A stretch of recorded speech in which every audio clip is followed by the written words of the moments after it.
Hi folks, Ariel over here. Today I'm doing a little update on yogurt making. For more details on this, I did a video, not sure, more than a year ago. I'll try to link to it at the end if I remember, on making this same yogurt, and I was fairly new to this particular yogurt at that point, so I wanted to do a little update on how that's been going since. As you can probably tell, we are still eating it. I am still making it. This is the same general recipe idea here would work for any kind of yogurt basically, but specifically what I've been doing is one that should be very high in the Reuteri culture. I'm not sure how that's actually pronounced properly, but I am using as my starter culture a couple tablespoons of my last batch of yogurt. So that's what I've put in here at the moment. And I generally make, every few weeks I make a bigger tub like this and keep using that as my starter. But then most of the time I put it in these little jars, not because I'd have to, but they came with the yogurt maker and they've been kind of handy because Clay and I often each eat one. They're a nice single-size serving, and I make a good many batches because I also make some for my one brother who lives nearby. Making his own yogurt isn't so much his thing, but he just covers the ingredients, and I make him some every week as well. So I've continued making 2 to 4 batches of this a week, every week, since I did the first video about it. With one exception, over the summer I got really busy. So that is my just yogurt, the same stuff we're eating. As my starter, I've got about 2 tablespoons, and then this particular bacteria culture that's beneficial for your guts needs some fiber. So I'm using a inulin powder. There are various kinds of fibers, you can look this up, that are good. I use about 2 tablespoons of that. This bag is still half full, and I think in a year and a half now of yogurt making, this is the second bag I'm on. I did use one bag up and I'm now on my second one. So that's not a big expense. You can get different kinds of fiber powders, but basically you're getting some fiber to feed the little bugs in the yogurt. They eat sugars and stuff in the milk, and they eat the fiber. So I find it easiest to get that to dissolve if I just kind of mix it with a fork into my existing yogurt there before starting to add milk. Now you can absolutely make wonderful yogurt with whole raw milk, which has a lot of natural cultures in it, if you can have a source where you can get that, or you have your own animals. In this case, we do not have our own dairy animals anyway, and I do have one local-ish grocery store that sells, I don't have any other association with this brand, but one called Grass Milk that's 100% grass-fed and cows, and that is what I've been choosing to buy since we're buying it anyway. The other thing to know is this is pasteurized. Now, raw milk has a ton of benefits, but because I'm trying to grow one specific culture more so in this, I don't want all of the cultures that are naturally in raw milk, and so having it pasteurized means that the one I'm feeding it is the one that tends to grow. You can make wonderful milk, or wonderful yogurt with milk with all those other cultures as well, and they're probably all good for you. From what I've read, this one specifically is one that, at least in non-industrialized areas, I just mix a little in there to kind of be sure I've got that powder and yogurt dissolved before adding a little more. It's easier to mix that in kind of smaller amounts.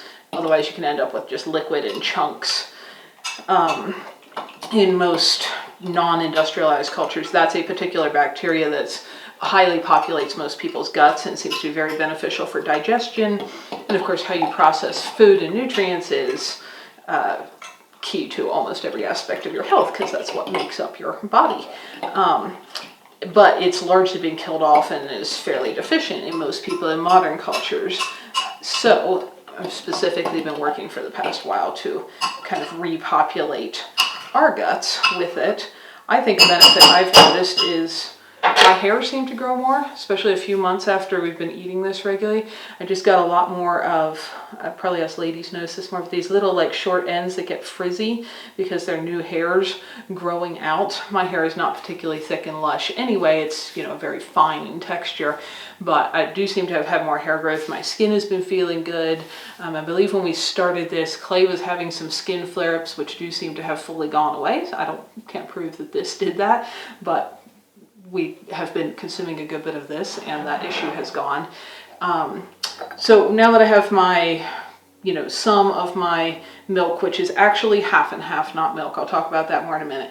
But some of my liquid mixed in with my starter and my fiber, I'm just going to pour a little into each of my jars. And you could do this in bigger containers. It does not have to be little containers. Like I said, they're just kind of handy for us. And then I give my brother 7 of them every week so he can eat 1 a day, and it just works out conveniently. The same yogurt maker will hold 2 quart containers like that, which you can buy from them, or they're the standard Pyrex kitchen quart containers. I use a little more liquid to wash all of my good cultures out of here, kind of making sure I've got an approximately even amount going into each jar. And right as I say I'm doing an even amount, I clearly put more in that last jar, but that's because that was more diluted because I'm cleaning this up. Anyway, I do like using half and half to do this. That was an idea I got from some doctor whose name I can't remember his video, who done a lot of work with this culture. You can absolutely use milk. The yogurt will have a thinner texture. I like the really rich, creamy texture, and I'm getting that without skimming out. You can get a rich, creamy texture without doing the half and half by straining out a lot of the more liquid whey, which has its own host of benefits. So there's really no right or wrong way, I don't think, to do this, but since I'm having to buy stuff anyway, if we had our own dairy animal, I'd probably make a different choice here, but we don't, and so now I'm just going through and topping these up to a little shy of the top. It doesn't boil up or anything. The level is gonna stay right at wherever I put it. Anyway, since I'm buying it anyway, and I like the really thick texture, we've been doing that. It makes it very rich, and that's another reason I'm very particular about being grass-fed animals, because there's lots of very good fats for your body and your brain in grass-fed milk and meat and pastured eggs and all that good stuff from everything I know and my experience. Anyway, I'm just going to top all these off, and it's pretty simple. Have some of that left. These come with little lids. They don't screw on, they just kind of pop on, and I cover them, and then I'm going to put them in my little yogurt maker. Now there are lots of ways you could make yogurt. Some cultures make a great, some strains of bacteria make a great yogurt in like 6 to 8 hours. If you're doing one of those, it's not hard at all to just have a warm pan of water, or have an oven that's turned on and then till it warms up and then turn off and put yogurt in there, and it'll hold the heat for enough hours, etc. Where this bacteria seems to multiply a little slower and a little weaker than some, it takes like 36 hours to get a massive amount of it going on in here. So keeping a constant temperature, it likes to be right at about 100 degrees for 36 hours gets a little tougher with some of those other methods. Not impossible, but tougher. So I do have this little yogurt maker, which you saw in the last video I did on this. This flap is over it because when it's plugged in, this little LED light timer thing is so bright, it lights up the whole room, which I find obnoxious. Anyway, it holds 8 of these jars, or like I said, you can put 1 of these in each side. So a couple of the questions I got on the past video, I have put a little bit of water in there. I've still got some from the last batch I just pulled out of here. I'm talking like that much water in there with the jars in there. That does seem to, you can run it dry.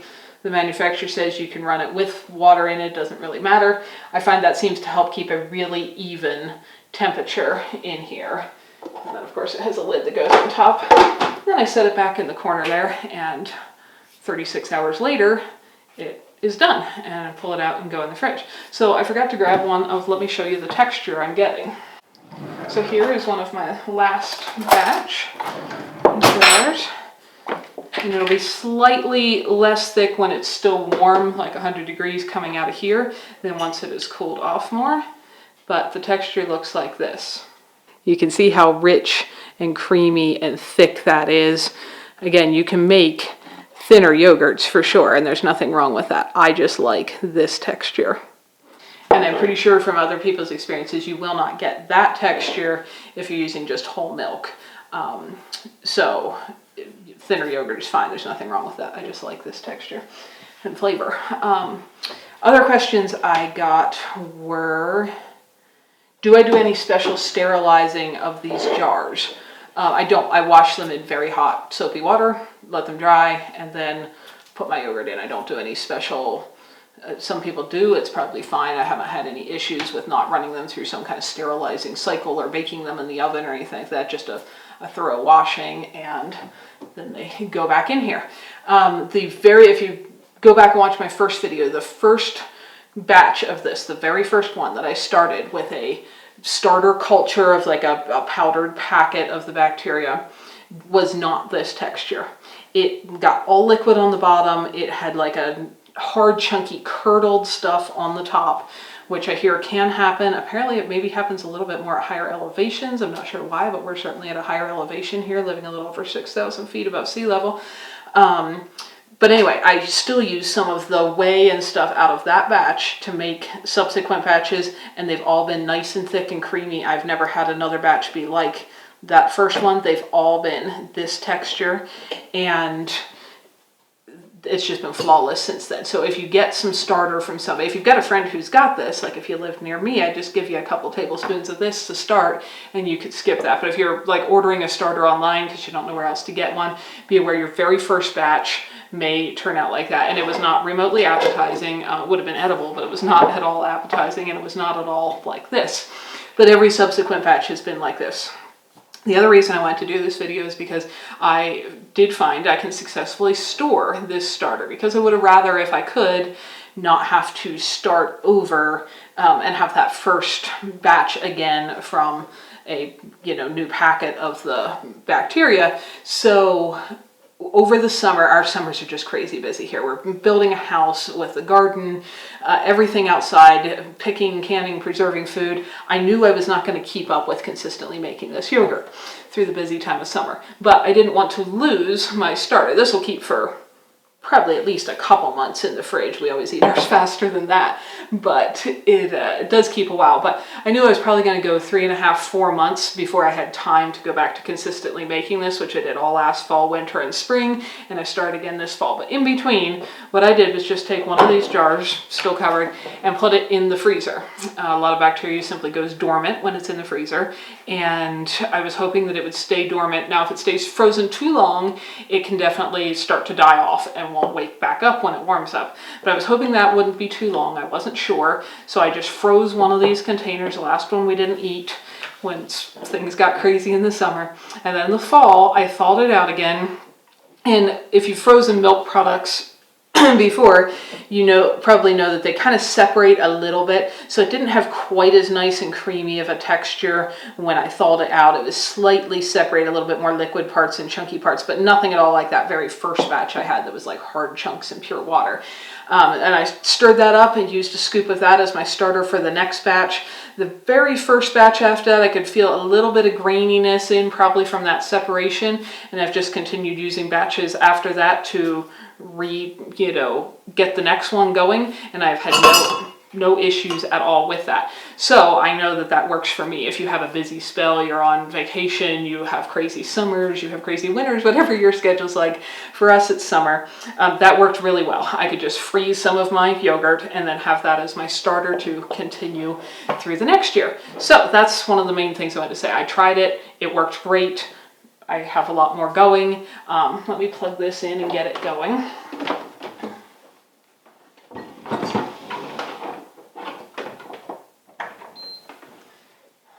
This nice little corner here is out of the way. And when this turns on, a lot of people had questions about how it works. you hit the button that says temp time, and it will come on saying 108 degrees, which is a good temperature for a lot of yogurts. It's a little hot for this strain. So you click the minus button until it says 100, which is what we want, and then hit set. And then it'll come on to automatically saying 8 hours, which is again good for a lot of yogurts, but not long enough for this one. So then I hold down the plus button until it says 36 hours. And hit start, and away it goes. So if you're making this, you may want to think about starting most of your batches in a morning or an evening, because they will, if you start it in the morning, which I'm doing right now, this batch will be done not tomorrow morning, but tomorrow evening. And then if I start a new batch tomorrow evening, it'll be done not the next evening, but the following morning, and so on. The only problem with starting at midday, the little bacteria in the yogurt don't care, but then you will have a batch that ends in the middle of the night when you may not find it most convenient to deal with. So something to think about. I try to start my batches morning or evening so that I can, put them in the fridge then morning or evening. Anyway, that we're still making this stuff. I still really like it.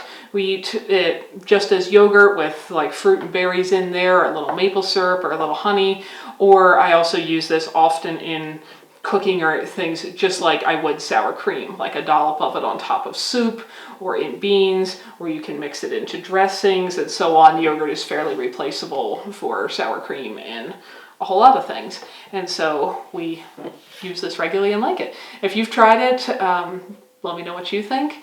I know a bunch of people have started making this and also found it has some health benefits for them. I think its range of described benefits is probably large because what it's mostly doing, it seems, is helping fix your body's absorption and proper digestion of food. And if your use and intake of energy is happening correctly, that of course fixes a whole lot of things, kind of like having a plugged up fuel filter in a car would cause lots of things to not run. That's probably a bad analogy, but it's a little bit like that for your body. If you're getting your energy in well, it fixes a lot of other issues. So that's what we're doing. That's how it works to save some of your starter if you're busy for a while. And anyway, I'm happy with the setup. In hindsight, I might have got a bigger yogurt maker if I'd realized I was going to be doing 3 or 4 batches every week for us and my brother. But I have this one. It works really well. I have no complaints with it. It's just something to consider. If you have a much bigger family or something, you may want to look at one that will hold a much larger or multiple larger containers all at once, but this works really well for us. So if I missed any other, I've got a bunch of questions on my first yogurt video, which is why I decided to do this one. If you've got any other questions I didn't answer, ask them down below. And I am hoping to do, maybe I haven't done this in, I don't know, more than a year, hoping to maybe do a live stream with just answering a bunch of the questions, whatever people type in the live stream, as well as a bunch of the ones I've got in comments over the last while. Here in the nearest future, I don't have an exact date for that, but anyway, ask questions if you've got them, and hopefully that's helpful. You guys have a wonderful day. Thank you everyone for watching. It means a lot, and I hope you learned something along the way. If you know somebody else who would enjoy this as well, share it with them.